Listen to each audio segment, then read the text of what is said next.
CMB Swissco sources such potential individuals as investors, handholds them through the entire process through its regional centers, and eventually helps families realize their great American dream. So, Girish, thank you so much for joining us here today. And let me first begin by asking you to elaborate a little on what is the main business of CMB Regional Centers? What is it exactly that you do? How do you help people fulfill their great American dreams? Thank you, Mridu. Thank you all for being here and giving me an opportunity to speak in front of you. So it's a great question actually. What CMB Regional Center does is that there are two kinds of EB5 ways to do it EB5 as well. So first is the direct program, second is the regional center program. So with regional center, what CMB Regional Centers does is that we source the projects. Our project team goes through the due diligence process to source those projects, and then we open them up for investment. So we act as a fiduciary on behalf of the clients. So we are fighting for the EB5 investors. We ensure that the money, wherever it is going, whether it's being invested in the correct manner or not, whether the jobs are being created or not, and that is how we help our clients. Right. So how protected is investor money if they, have an allegiance to you and your regional center? Right. So we need to understand firstly that EB5 is an at-risk investment. There are no guarantees. Not because CMB doesn't like to give any guarantees, it's because as per the law, there cannot be any guarantee towards the green card or the investment as such. But what CMB does is that, as I mentioned earlier, there is a thorough due diligence process when we analyze the projects to see what kind of construction activity they are doing. Firstly, it is also very important to analyze whether the project actually needs extra funds or not. What is the requirement of the project per se? So for example, if CMB is unable to come up with 100 investors, so we have come up with a project where we are seeking investment from 100 investors, but we come up with investors in terms of 60 or 70, then is the project going to stop? What's going to happen with that particular project? Are the jobs getting created or not? It all depends on how a project is structured, whether the funds are coming in, even if the EB5 investors are unable to, sort of invest in the project. So that's the process that we follow. Right. And are all regional centers the same? How does an investor choose which regional center to really go with? So regional center actually is a designation. So CMB was designated as a regional center back in 1997. And we have worked on around 80 plus projects. We have had 6,000 investors from 103 different countries. So the answer is no. Even though it's a designation, different regional centers work in a different manner. The projects are structured in a different manner as well.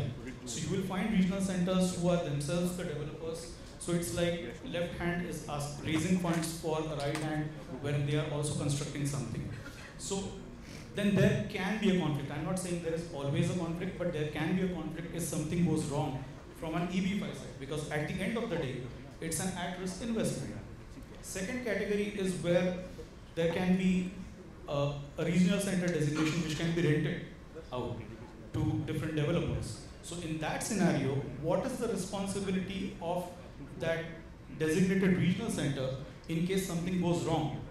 Are they going to step up and ensure that the funds or whatever is wrong with the project, are they going to ask questions or not? So that actually matters a lot. What CMB does is we are not the developers. What we do is we source the projects. It goes through stringent underwriting process, and only once we are convinced, even though we have worked with the same developer 30 times, we are still going to ask them relevant questions, not because we trust them, but we want to ensure that wherever the investment is going in the right direction. And that is what differentiates CMB and other regional centers. Right, and you just mentioned that example of the left hand raising money for the right hand. In such a case where there are potential chances of conflict of interest, should investors then not be looking at these sort of regional centers at all? It all becomes a part of the due diligence. As I mentioned earlier as well, it's not illegal to do that, right? It's perfectly legal to do that, and that's why regional centers are doing it. But what needs to be focused on is that in case there is something which goes wrong, then what is the responsibility of that regional center, even though they themselves are the developer? are they going to ensure that the funds which are being raised for EB5, they are going to try their level best to fight for their investors or not? And one way to gauge it is the track record of that particular regional center. So CMB has worked on 82 plus projects, and as I mentioned earlier, we have had 6,000 plus investors from 103 different countries, and we have a 100% project approval rate. So when it comes to the project due diligence, it's about the track record of the regional center, it's the track record of the developer, and then the most important due diligence should happen with the project itself. Right, and I know there's been a lot of emphasis on due diligence today by the panel. Give us a sense of, maybe the top 5 pitfalls that you've seen investors, particularly of, from India, falling into, examples that you can share that, one should watch out for and be careful about. So post reauthorization, I think most of the emphasis is towards processing timelines, and this has been the case even pre-reauthorization as well, as to how fast I can be in the US. So it's not just about the conditional green card, as we discussed previously as well, that it's also about getting the permanent green card, because that is the end goal. Second mistake will be the return of capital, that I care about return of capital or the return on investment. What is the percentage which I'm going to get? It's not a traditional investment. It does work like a traditional investment in terms of being an investment-based visa, but it's not a traditional investment in terms of return of your IRR, so to speak. So when it comes to the return on investment, you need to look somewhere else. If you're not looking at immigration, you can go and invest in stocks or mutual funds or whatever. But when you're specifically looking at EB5 visa, I think the priority number 1 is to get the green card, not just the conditional one, but also the permanent green card. Right, and give us a sense of, at CMB, how do you really, select and structure an EB5 investment? Who makes the cut? What are the parameters you are looking at? So the project team typically looks at what kind of project is being built. So for example, since COVID times, we typically have projects which are industrial logistics facilities, because they haven't really been affected by what's happening with COVID. So we know for the fact that even during COVID times, when there is a lockdown, people still need to store their goods. Even if things start flowing, then you still need those logistics facilities so that the goods can move along. So accordingly, the project team looks at specific projects which we think might be in a position to take care of the economic headwinds as well. Of course, nobody has a crystal ball, but typically what we have seen is that these kind of projects are something which have been sustaining well, even during COVID times as well. Right. And on the investor front, when aside from capital, what are there other requirements that they need to fulfill? What are you looking for? So if you ask about the suitability or the criteria to invest in EB5, as far as you don't have a criminal record and you have clean funds which can be remitted, because each country has their own remittance limits as well. So for example, in India, a resident Indian can transfer $250,000 per year, per financial year rather. So there are things which are happening from the Indian side or the country of where the investor is coming from.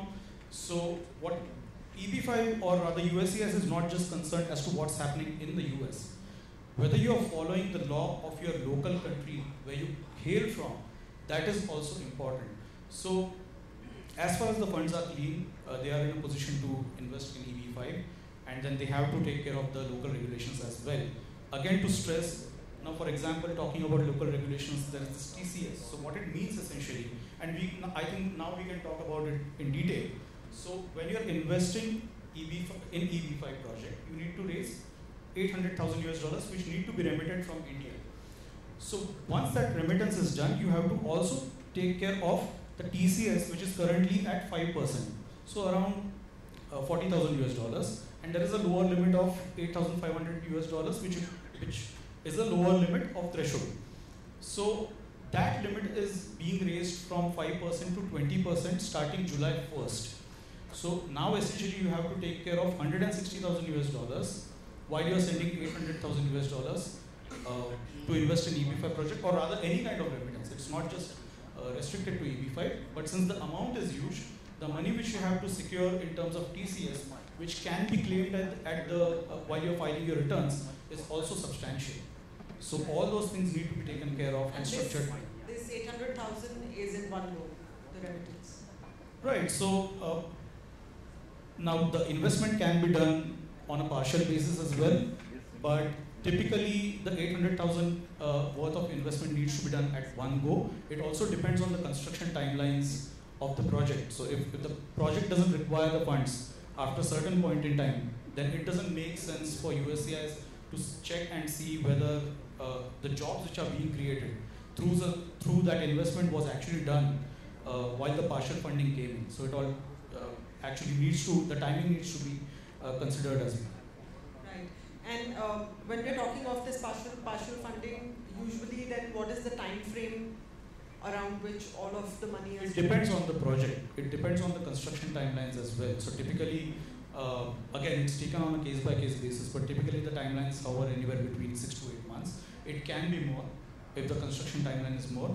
And it also depends as to whether the developer requires those funds and what's the timeline for them requiring those funds as well. Right. Okay. So just shifting gears a little bit, what are some of the critical areas in which you found that first-time investors really require handholding, and what has the CMB track record been like in terms of fundraising? Right. So CMB has raised around $3 billion US dollars in the past. We have been able to repay $1.6 billion US dollars. When it comes to handholding, I think it all comes down to the basic concepts of EB5. It's a common mistake to consider it as just like any other investment, wherein the question is mostly on how fast can I move to the US. It's a stage-wise progression towards your green card. First, you start with your source of funds documentation, you engage with the immigration attorneys, you also conduct your due diligence on the regional center parallelly, and only once you're comfortable with the facts which are being presented to you, then you move to the next stage wherein you remit the funds, apply for the I-526 petition with the help of your immigration attorney. And then if you're in India, you need to wait for the consular processing and visa availability. If you're in the US, you can concurrently file for I-485 and the travel permit. So these are some of the basic questions which we need to deal with. But I think Indian investors are smart enough. Once we talk through all these aspects, they are able to understand and realize as to what we are getting into. It's not about return on your investment, but it's all about the green card which is at stake.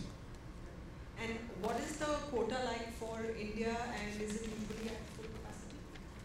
So as we speak today, the visa bulletin stands current, meaning that there is a visa availability, and during COVID times there have been unutilized visas as well. Now, we can't go into specifics as to what the number stands at because that's kind of opaque. It's behind the doors as to how USCIS functions, but we see that the visas will be available for a foreseeable future, and if someone is planning to do EB5, then if they start the process now, I think they will be in a position to file for EB5 on time and also get the visas. Right, and as we wrap up, give us your favorite success story of somebody moving with baggage family investing in the EB5 visa program. So we recently dealt with one of the clients wherein the lady was really into the due diligence part, and she invested with one of the regional centers, and suddenly she thought that something was wrong. So she retracted her funds and then again invested with other regional center. Again, she didn't find comfort with that. And then she came to CMB. So that's the application is still under process. But that also happens. It all depends on whether you're talking to the right people or not, because there are lots of people.